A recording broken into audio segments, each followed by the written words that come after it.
दक्ष news, सामान्यांच्या हक्कासाठी नेहमी दक्ष.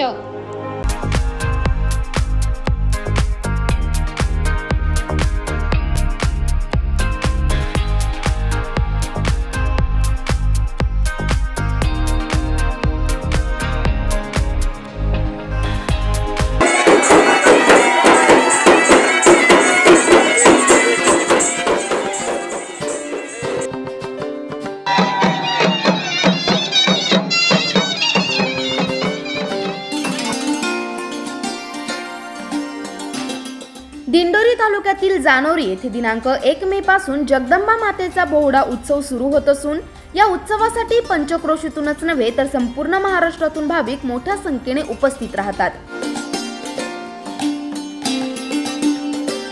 बुधवार दिनांक 1 मे तर शुक्रवार दिनांक 3 मे पर्यंत म्हणजे 3 दिवस 2 रात्र हा उत्सव सुरू राहणार आहे.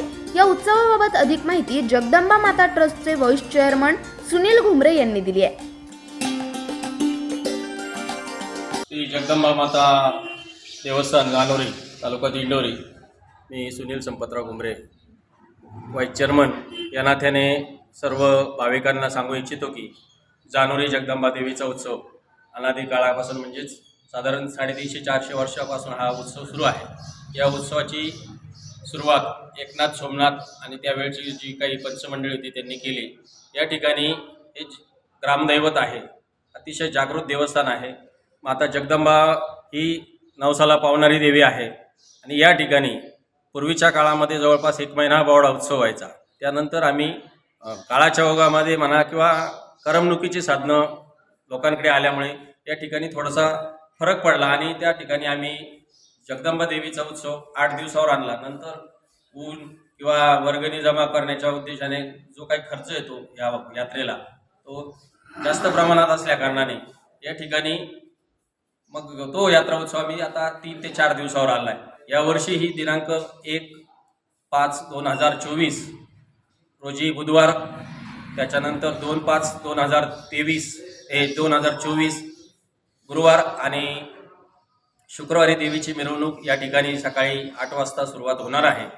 उद्या आणि परवा रात्रभरामध्ये श्री गणेशांनी सुरुवात करून उद्या शारदा देवी, वेताळ, भैरव, खंडेराव, मलमल्या, परवा त्याच्यानंतर नरसिंह राजा, कच्छ, मच्छ अशा प्रकारची सगळ्या गावातील सर्व समाजाला समाविष्ट करून या ठिकाणी या देवतांची मानाची सोंगे प्रत्येक कुळाला ठरलेली आहेत. त्याप्रमाणे हा या ठिकाणी उत्सव सुरू होत असून सर्व भाविकांनी या उत्सवामध्ये सहभागी होऊन हा यात्रा उत्सव शांततेत पार पाडावा व सर्व भाविकांनी या ठिकाणी या दर्शनाचा लाभ घ्यावा एवढी या ठिकाणी या ट्रस्टच्या वतीनं आपल्या सर्वांना विनंती करतो आणि थांबतो.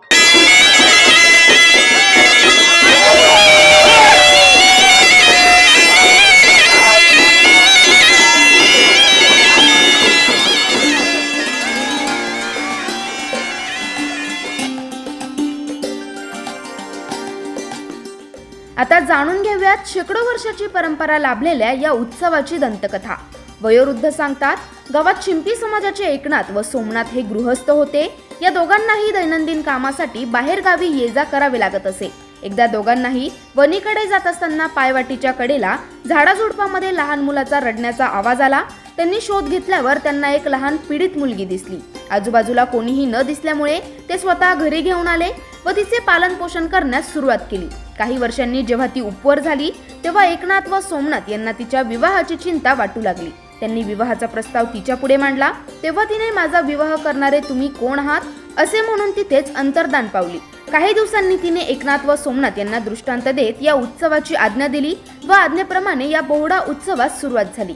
शेकडो वर्षापासून आजही हा उत्सव समस्त गावकरी अतिशय उत्साहाने आणि आनंदाने साजरा करतात. संतोष विधाते, दक्ष न्यूज, दिंडोरी.